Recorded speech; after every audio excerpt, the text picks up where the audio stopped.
Hello friends, MT വ്ളോഗിൻ്റെ പുതിയൊരു അധ്യായത്തിലേക്ക് എല്ലാവർക്കും സ്വാഗതം. ഇന്ന് നമ്മൾ ചർച്ച ചെയ്യാൻ പോകുന്നത് മറ്റൊരു സൈക്കോളജിക്കൽ അപ്രോച്ചാണ്. എന്ന് വെച്ച് കഴിഞ്ഞാൽ നമ്മൾ ജീവിക്കുന്ന പൊതുസമൂഹത്തിൽ ജീവിക്കുമ്പോൾ നമ്മൾ ധാരാളം ആളുകളുമായിട്ട് ഇടപഴകാറുണ്ട്. ഏറ്റവും അടുത്ത ഫ്രണ്ട്സ് ഉണ്ട്, നമുക്ക് നല്ല കട്ട കമ്പനി, ബെസ്റ്റ് ഫ്രണ്ട്സ്, ചങ്ക് ബ്രോസ് എന്നൊക്കെ പറയുന്ന ആൾക്കാരുണ്ടാവും. അതുപോലെ നമ്മുടെ കസിൻസ്, നമ്മുടെ കുടുംബത്തിൽ ജ്യേഷ്ഠാനുജന്മാരായിട്ടുള്ള അല്ലെങ്കിൽ കസിൻസ് ആയിട്ടുള്ള കുറേ ആളുകളായിട്ട് നമ്മൾ നല്ല ഇൻറ്റിമസി കാണിക്കും. അതുപോലെ നമ്മൾ ജോലി ചെയ്യുന്ന സ്ഥലത്ത് മറ്റെവിടെയൊക്കെ ഇടപഴകുന്നുണ്ടോ, നമ്മുടെ രാഷ്ട്രീയ പാർട്ടിയിൽ, നമ്മുടെ ക്ലബ്ബുകളിൽ, നമ്മൾ ഇടപെടുന്ന ഏത് മേഖലയിലും നമുക്ക് കുറച്ച് ഫ്രണ്ട്സ് ഉണ്ടാവും. അപ്പോൾ അങ്ങനെയുള്ള ഫ്രണ്ട്സിൽ ചിലർ നമ്മളെ വല്ലാതെ ബുദ്ധിമുട്ടിക്കുന്നവരായിരിക്കാം, അല്ലെങ്കിൽ നമുക്ക് ഇഷ്ടമില്ലാത്തവരായിരിക്കാം. അപ്പോൾ നമുക്ക് ജീവിതത്തിൽ കൂട്ടുകൂടാൻ പറ്റുന്ന ആളുകളുടെ സ്വഭാവം നമുക്ക് പഠിക്കണം. അതുപോലെ കൂട്ടുകൂടാൻ പറ്റാത്തത്, നമ്മുടെ ജീവിതത്തിൽ നമ്മൾ സൗഹൃദ വലയത്തിൽ നിന്ന് പെട്ടെന്ന് അകറ്റേണ്ട ആളുകളുടെ സ്വഭാവങ്ങളാണ്. അങ്ങനെ നമ്മുടെ ജീവിതത്തിൽ നമ്മോടൊപ്പം കൂട്ടുകൂട്ടാൻ പറ്റാത്ത, നമുക്ക് ഫ്രണ്ട്ഷിപ്പിന് കൊള്ളാത്ത ആളുകളുടെ 10 സ്വഭാവങ്ങളാണ് ഞാനിന്ന് പറയാൻ ഉദ്ദേശിക്കുന്നത്. അത്തരം സ്വഭാവമുള്ള ആളുകളെ നമ്മൾ ഒരു കാരണവശാലും നമ്മുടെ ജീവിതത്തേക്ക് അടുപ്പിക്കരുത്. അതിൽ നമ്മൾ 2 കാര്യങ്ങളാണ് മനസ്സിലാക്കേണ്ടത്. ഒന്ന്, എനിക്ക് ആ സ്വഭാവം ഇല്ല എന്ന് ഉറപ്പുവരുത്തണം. എനിക്ക് ആ സ്വഭാവം ഉണ്ടെങ്കിൽ എൻ്റെ സുഹൃത്തുക്കൾക്ക് അത് ഇഷ്ടമല്ല എന്ന് മനസ്സിലാക്കുക. 2, മറ്റൊരാൾക്ക് അതുണ്ട് എന്ന് നമുക്ക് ഒബ്സർവ് ചെയ്യാനും മനസ്സിലാക്കാനും പറ്റിയാൽ അയാളെ നമ്മുടെ ജീവിതത്തിൽ നല്ല അവോയ്ഡ് ചെയ്യാൻ ശ്രമിക്കുക. ആരെയും അവോയ്ഡ് ചെയ്യുക എന്നുള്ള നെഗറ്റീവ് സെൻസിലല്ല, നമുക്ക് നഷ്ടമുണ്ടാക്കുന്ന അല്ലെങ്കിൽ നമ്മെ ബാധിക്കുന്ന തരം ഫ്രണ്ട്സ് ആണെങ്കിൽ അവരെ ഒഴിവാക്കുന്നതാണ് നല്ലത്. അപ്പോൾ അത്തരം ആളുകളുടെ 10 സ്വഭാവങ്ങളെക്കുറിച്ചാണ് നമ്മളിന്ന് ചർച്ച ചെയ്യുന്നത്.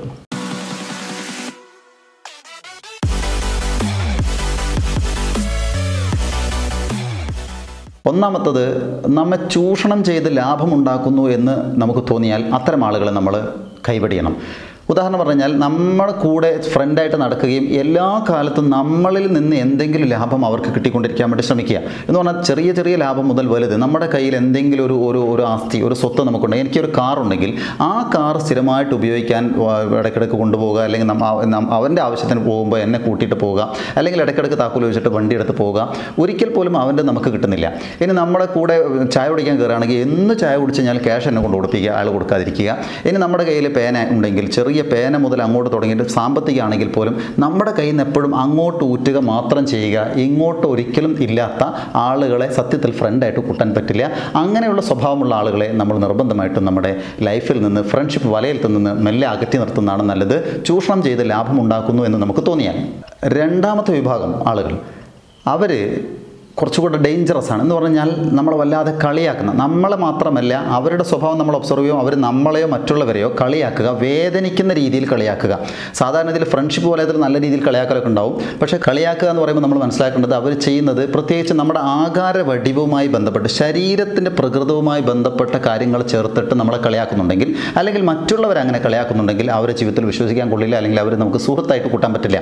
ഉദാഹരണം പറഞ്ഞാൽ, ഒരാൾ മുഖത്തേക്ക് നോക്കിയിട്ട് അയാളുടെ ഏതെങ്കിലും ഒരു അവയവം, ചെവി നോക്കിയിട്ട് നിൻ്റെ ചെവി എന്താ ആനച്ചെവി പോലെ എന്നുകൊണ്ട് വേറൊരു കമ്പാരിസണായിട്ട്, അല്ലെങ്കിൽ വയർ ഇത്തിരി ബൾജ് ചെയ്തിരിക്കുന്ന ബെല്ലിയാണെങ്കിൽ അവരെ നോക്കിയിട്ട് നിൻ്റെ വയറെന്താ മാക്രിത്തവളയുടെ പോലെ എന്നുകൊണ്ട് ഒരു സാധനമായിട്ടൊക്കെ കമ്പയർ ചെയ്തിട്ട് നമുക്ക് ഒരിക്കലും സഹിക്കാത്ത, അപ്പോൾ നിങ്ങൾക്കും എനിക്കും സഹിക്കില്ല. അല്ലെങ്കിൽ നമ്മുടെ കണ്ണിനെ, മൂക്കിനെ, നാവിനെ, ചുണ്ടിനെ, ഏതെങ്കിലും ഒരു സാധനത്തിന് മറ്റൊരു വൃത്തികെട്ട സാധനമായിട്ട് അല്ലെങ്കിൽ ഇഷ്ടമില്ലാത്ത സാധനമായിട്ട് കമ്പയർ ചെയ്തിട്ട് കളിയാക്കുന്ന, അത് നമ്മളെ ആയാലും മറ്റുള്ളവരെ ആയാലും ആ രീതിയിൽ കളിയാക്കുന്ന, വേദനിപ്പിക്കുന്ന, മനസ്സിനെ വേദനിപ്പിക്കുന്ന രീതിയിൽ കളിയാക്കുന്ന ആളുകളെ പരമാവധി നമുക്ക് സൗഹൃദ വലയത്തിൽ നിന്ന് അകറ്റി നിർത്തുന്നതാണ് നന്നാവുക. അതുപോലെ എല്ലാവർക്കും അറിയാവുന്നതാണ്, മൂന്നാമത്തെ വിഭാഗം എന്ന് പറയുന്നത് പരദൂഷണമാണ്. പരദൂഷണവും പരദർശനവുമുണ്ട്. അത് മൂന്നും നാലുമായിട്ട് ഞാൻ പറയാൻ ഉദ്ദേശിക്കുന്നു.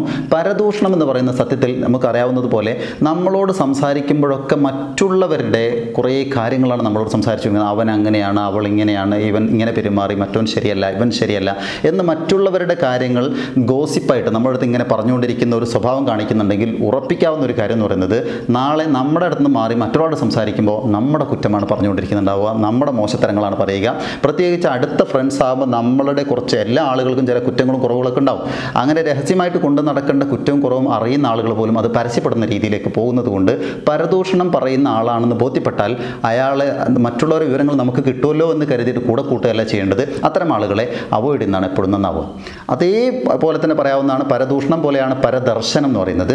അവരുടെ രീതി എന്ന് വെച്ച് കഴിഞ്ഞാൽ അവരുടെ സ്വന്തം ജീവിതത്തിൻ്റെ ഒരു കാര്യത്തെക്കുറിച്ച് അവർക്ക് ചിന്തിക്കാൻ സമയമില്ല. അവർ മുഴുവൻ നോക്കുന്നത് മറ്റുള്ളവരിലേക്കാണ്, മറ്റുള്ളവരുടെ വളർച്ചയെ, മറ്റുള്ളവരുടെ കുറ്റങ്ങൾ, പ്രത്യേകിച്ച് നെഗറ്റീവ് സാധനങ്ങൾ നോക്കിക്കൊണ്ടിരിക്കുന്ന, മറ്റുള്ളവരുടെ കാര്യങ്ങളിൽ മാത്രം ശ്രദ്ധ കാണിക്കുന്നതാണ് പരദർശനം. അതുകൊണ്ട് 3-4 വിഭാഗങ്ങൾ എന്ന് പറയുന്നത് പരദൂഷണക്കാരും പരദർശനക്കാരുമാണ്. അവരെ നമ്മൾ സൂക്ഷിക്കേണ്ടതാണ്. അതുപോലെ അഞ്ചാമത്തെ വിഭാഗം എന്ന് പറയുന്നത് നമ്മുടെ നല്ല സമയത്ത് നമ്മുടെ കൂടെയുള്ള ആളുകൾ നമ്മുടെ മോശം സമയത്തും കൂടെ നിൽക്കുന്നുണ്ടെങ്കിൽ മാത്രമേ അവരെ ഫ്രണ്ട്സായിട്ട് നമുക്ക് പരിഗണിക്കാൻ പറ്റുള്ളൂ, അല്ലെങ്കിൽ ജീവിതത്തിൽ കൂടെ കൂട്ടാൻ പറ്റുള്ളൂ. ഞാൻ മുമ്പ് ഒരു വീഡിയോയിൽ സൂചിപ്പിച്ചതാണ്. എന്ന് പറഞ്ഞാൽ എല്ലാവർക്കും അറിയാവുന്ന ഒരു കാര്യമാണ്, നമ്മുടെ നല്ല സമയം എന്ന് പറയുന്നത് നമുക്ക് നല്ല ആരോഗ്യമുള്ള സമയത്ത് നമ്മുടെ കൂടെ തന്നെ വരാറുള്ള, നമ്മുടെ വീട്ടിൽ വരാറുള്ള, നമ്മൾ അങ്ങോട്ട് പോകാറുള്ള, നമ്മുടെ കൂടെ യാത്ര ചെയ്യാറുള്ള, നമ്മുടെ കൂടെ നല്ല കമ്പനിയായിട്ട് നിൽക്കുന്ന ആളുകൾ പെട്ടെന്ന് നമുക്കൊരു ആക്സിഡൻറ്റോ എന്തെങ്കിലും സംഭവിച്ച് കാല് പൊട്ടിയിട്ട് ഒരു 2 മാസം കിടക്കേണ്ടി വന്നു. അങ്ങനെ കിടക്കേണ്ടി വന്നപ്പോൾ ആദ്യത്തെ 2 ദിവസം വന്ന് നോക്കി, അല്ലെങ്കിൽ ഒരാഴ്ച വന്ന് നോക്കി, പിന്നെ നമ്മളുമായിട്ട് ഫോൺ സംഭാഷണം പോലും ഇല്ലാതെ അവർ അവോയ്ഡ് ചെയ്യുകയും വീണ്ടും നമ്മൾ ആരോഗ്യസ്ഥിതി മെച്ചപ്പെടുത്തിയിട്ട് നമ്മൾ പൊതുസമൂഹത്തിലേക്ക് ഇറങ്ങുമ്പോൾ വീണ്ടും നമ്മുടെ കൂടെ കൂട്ടുകൂടുന്നുണ്ടെങ്കിൽ അവരെ നമ്മൾ വിശ്വസിക്കാൻ പറ്റില്ല, അല്ലെങ്കിൽ അവർ നമ്മുടെ ജീവിതത്തിൽ സൗഹൃദ വലയത്തിൽ നിന്ന് ഒഴിവാക്കേണ്ട ആളുകളാണെന്ന് നമ്മൾ മനസ്സിലാക്കേണ്ടത്. അത് ആരോഗ്യത്തിന് മാത്രമല്ല, സാമ്പത്തികത്തിലാണ് ഏറ്റവും കൂടുതൽ നമുക്ക് മനസ്സിലാക്കാൻ പറ്റുക.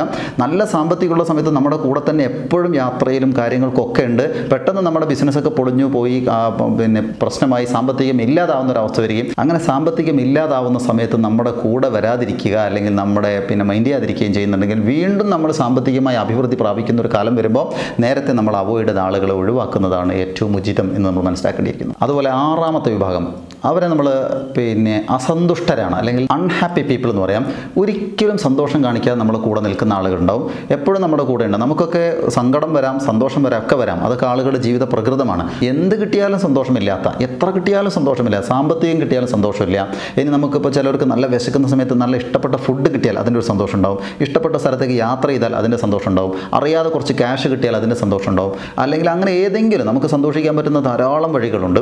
ഈ സന്തോഷത്തിൻ്റെ ഏത് നിമിഷമാണെങ്കിലും നമ്മൾ സന്തോഷിച്ചാലും കൂടെയുള്ള ആളുകൾ എപ്പോഴും അതിലും കാര്യമില്ല എന്ന് പറഞ്ഞാൽ എപ്പോഴും നെഗറ്റീവ് മൂഡിൽ ഇങ്ങനെ നിൽക്കുന്ന അൺഹാപ്പി പീപ്പിൾ എന്ന് പറയുന്നത് നെഗറ്റീവ് എനർജിയുടെ കട്ടയാണ്. അത്തരം ആളുകളുടെ കൂടെ നമ്മൾ ജീവിക്കുമ്പോൾ സ്വാഭാവികമായിട്ടും ആ നെഗറ്റീവ് എനർജി നമുക്ക് സ്പ്രെഡ് ചെയ്യുകയും നമ്മുടെ ജീവിതം കൂടെ വേസ്റ്റ് ആകും. അതുകൊണ്ട് അൺഹാപ്പി പീപ്പിൾ ആണെന്ന് തോന്നിക്കഴിഞ്ഞാൽ അവരെ നമ്മൾ കൂടെ നിർത്താതിരിക്കുന്നതാണ് എപ്പോഴും നന്നാവുക. അടുത്തത് ഏഴാമത്തെ വിഭാഗം എന്ന് പറയുന്നത് അസൂയാലുക്കളാണ്. അസൂയാലുക്കൾ എന്ന് പറഞ്ഞാൽ എല്ലാ അസൂയ അതിൽ പെടില്ല. വൗ എക്സ്പീരിയൻസ് ഉള്ള, എന്ത് കണ്ടാലും വൗ എന്ന് പറഞ്ഞിട്ട് അതിൻ്റെ ഒരു നെഗറ്റീവ് സൈഡ് കാണുന്നത്. ഇപ്പോൾ നല്ലൊരു വീട് ഒരാൾക്ക് കണ്ടു കഴിഞ്ഞാൽ ഓ എന്തോ വീടാണ് കിട്ടിയിരിക്കുന്നത്, അവനൊക്കെ കളിക്കുന്നതിന് എന്താ കാര്യം, അവനൊക്കെ നാട്ടുകാരുടെ പൈസ അല്ലേ എന്ന് പറയാം. ഒരു റിയൽ എസ്റ്റേറ്റുകാരനെ കണ്ടിട്ട് ആരതൊക്കെയോ പൈസ പറ്റിച്ചു വന്ന ആളല്ലേ എന്ന് പറയും. അത് കഴിഞ്ഞ് വേറെ ആളൊരു വാഹനമായിട്ട് പോകുമ്പോൾ ഒരു ഗൾഫുകാരനാണെങ്കിൽ അയാളെ നോക്കിയിട്ട് അവനൊക്കെ അറബീനൊക്കെ പറ്റിച്ച് വരുന്ന പൈസ അല്ലേ.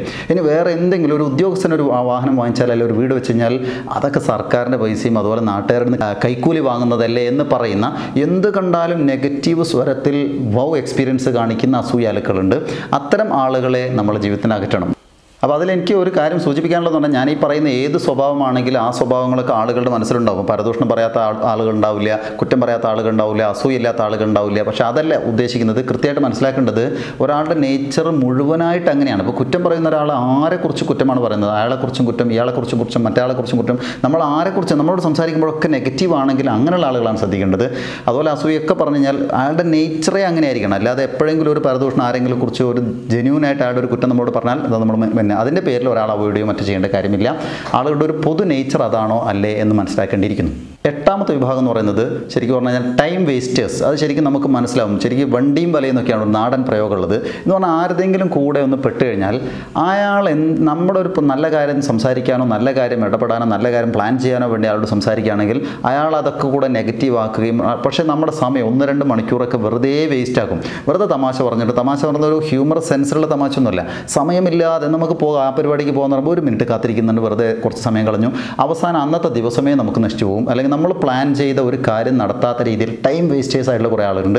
അത് ഒരു ദിവസമല്ല, എന്നും നമ്മളൊരു സിനിമ കാണാൻ പോകാൻ വിചാരിച്ചാൽ, ഇനി അല്ലെങ്കിൽ ഏതെങ്കിലും ഒരു നല്ല കാര്യം ചെയ്യാൻ, ഒരു ചാരിറ്റിക്ക് പോകാൻ, അല്ലെങ്കിൽ ഒരു പ്രാർത്ഥനയ്ക്ക് പോകാനൊക്കെ വിചാരിക്കുമ്പോൾ 1 മിനിറ്റ് അവിടെ നിൽക്കുന്നു പറയും. ആ പ്രാർത്ഥന ടൈം കഴിയുന്നവരെ നമ്മൾ അവിടെ പിടിച്ച് നിർത്തി ആകെ നശിപ്പിക്കും. അങ്ങനെ സ്ഥിരമായി ചെയ്യുന്ന ടൈം വേസ്റ്റേഴ്സ് ശരിക്കും ജീവിതത്തിൽ നോക്കിയാൽ അങ്ങനെയുള്ളവരെ കാണാം. അങ്ങനെയുള്ള ആളുകളെ നമ്മൾ മെല്ലെ അവോയ്ഡ് ചെയ്യുന്നതായിരിക്കും നന്നാവും. അവർക്ക് പ്രത്യേകിച്ച് ഒരു ലക്ഷ്യബോധം ഇല്ലാത്ത ആളുകളായിരിക്കും. അവരുടെ കൂടെ നമ്മൾ പെട്ട് കഴിഞ്ഞാൽ നമ്മളും ആ ടൈപ്പായി മാറാനുള്ള സാധ്യത ഉള്ളതുകൊണ്ട് അവിടെ നിന്ന് നമ്മൾ മാറി നിൽക്കുന്നതാണ് എപ്പോഴും നന്നാവുക. അടുത്ത 9ാമത്തെ വിഭാഗം എന്ന് പറയുന്നത് ശരിക്കും ലെഗ് പുള്ളേഴ്സ് എന്ന് നമുക്ക് പറയാം. എന്ന് പറഞ്ഞാൽ കാല് പിടിച്ച് വലിക്കുന്ന ആളുകൾ. എന്ന് പറഞ്ഞാൽ നമ്മൾ മനസ്സിലാക്കേണ്ടത് ജീവിതത്തിൽ നമ്മളെ കൂടെയുള്ള ആളുകളോട് നമ്മൾ നല്ലൊരു സജഷൻ എന്ത് പറഞ്ഞാലും അതെല്ലാവർക്കും അനുഭവമുള്ളതായിരിക്കാം. നമ്മളിപ്പോൾ നമ്മുടെ അടുത്ത സുഹൃത്തിനോട് നമുക്ക് നാളെ ഒരു കച്ചവടം തുടങ്ങുന്നതിനെക്കുറിച്ച് പറയാൻ വിചാരിച്ചോളൂ, അല്ലെങ്കിൽ ഒരു സ്ഥലത്ത് പോകുന്നതിനെക്കുറിച്ച്, അല്ലെങ്കിൽ ഒരു പരീക്ഷ എഴുതുന്നതിനെക്കുറിച്ച്, നമ്മൾ ജീവിതത്തിൽ സക്സസ്സുമായി ബന്ധപ്പെട്ട എന്തെങ്കിലും ഒരു കാര്യം പറയുമ്പോൾ ഉടനെ അതിനെ കളയാക്കി നീ ചെയ്തിട്ട് എന്ത് കാര്യം, അതൊന്നും കാര്യമില്ല എന്ന് പറഞ്ഞ് നെഗറ്റീവ് പറയുന്ന ലെഗ് പുള്ളേഴ്സ് നമ്മളിങ്ങനെ താഴേക്ക് വലിച്ചിടും. എന്ത് കാര്യം പറഞ്ഞു, ഞാനൊരു വാഹനം വാങ്ങട്ടെ, എന്തിന് വാഹനമൊക്കെ വാങ്ങിക്കുന്നത്, ഞാനൊരു പരീക്ഷ എഴുതാം, PSC പരീക്ഷ എഴുതാൻ പോട്ടെ, ഓ നീയൊക്കെ എഴുതിയാൽ കിട്ടാൻ പോകുന്നല്ലേ എന്നുകൊണ്ട് എന്ത് പറഞ്ഞാലും നെഗറ്റീവ്, സപ്പോർട്ട് ചെയ്യുന്നതിന് പകരം നെഗറ്റീവ് പറഞ്ഞുകൊണ്ടിരിക്കുന്ന നമ്മുടെ ലെഗ് പുള്ളേഴ്സ്, വിജയിക്കാൻ അനുവദിക്കാത്ത ആളുകളാണെന്ന് തോന്നിക്കഴിഞ്ഞാൽ നമുക്ക് പോസിറ്റീവ് സ്ട്രോക്ക് തരുന്ന ആളുകളിലേക്ക് നമ്മൾ അടുക്കുകയും ഇവരിൽ നിന്ന് നമ്മൾ അകലുകയും ചെയ്യുന്നതാണ് നമുക്ക് ജീവിതത്തിന് ഉചിതമായി മാറുന്നത്. അവസാനത്തെ 10ാമത്തെ വിഭാഗമായിട്ട് എനിക്ക് പറയാനുള്ളതെന്ന് പറയുന്നത് എക്സ്ക്യൂസ് മേക്കേഴ്സാണ്. എന്ന് പറഞ്ഞാൽ എന്ത് കാര്യത്തിനും നമ്മുടെ കൂടെ ഉണ്ടാവുകയും പക്ഷേ അതേ സമയത്ത് നമ്മളൊരു കാര്യം ഏൽപ്പിക്കുകയോ നമ്മൾ അവരിൽ നിന്ന് പ്രതീക്ഷിക്കുകയോ ചെയ്യുന്ന കാര്യത്തിന് ആ ടൈം ആകുമ്പോൾ എക്സ്ക്യൂസ് പറയും. അയ്യോ ഞാനത് മറന്നുപോയി, അയ്യോ എൻ്റെ ആർക്കെങ്കിലും സുഖമില്ലായിട്ട് ഞാൻ അങ്ങോട്ട് പോയി. ഒരു തവണ പറയുന്നില്ല, എന്നും ഏത് കാര്യം ഏറ്റുകഴിഞ്ഞാലും വളരെ നിഷ്കളങ്കമായി പറയുന്നത് പോലെ എക്സ്ക്യൂസ് മേക്ക് ചെയ്തിട്ട് എപ്പോഴും എക്സ്ക്യൂസ് പറഞ്ഞാൽ അയ്യോ എനിക്ക് പറ്റിയില്ല, എനിക്കത് ചെയ്യാൻ പറ്റിയില്ല, എന്നോട് മറന്നുപോയി, എൻ്റെ അടുത്ത് അതിലുണ്ടായിരുന്നില്ല, ഞാൻ വരുന്ന വഴിക്ക് ഇങ്ങനെ ഒരു സംഭവം ഉണ്ടായി, അങ്ങനെ 100,000 കാരണങ്ങൾ പറഞ്ഞിട്ട് ഏറ്റെടുത്ത ഉത്തരവാദിത്തത്തിൽ നിന്ന് പിൻവാങ്ങുക, അല്ലെങ്കിൽ നമ്മളുമായി കമ്മിറ്റ് ചെയ്ത കാര്യങ്ങളിൽ നിന്ന് പിൻവാങ്ങുകയും എന്നാൽ നമ്മളെ സമർത്ഥമായിട്ട് പറഞ്ഞ് ധരിപ്പിക്കാൻ കഴിയുകയും ചെയ്യുന്ന ചില ആളുകളുണ്ട്. അത്തരം ആളുകളെ നമ്മൾ സൂക്ഷിക്കേണ്ടതാണ്.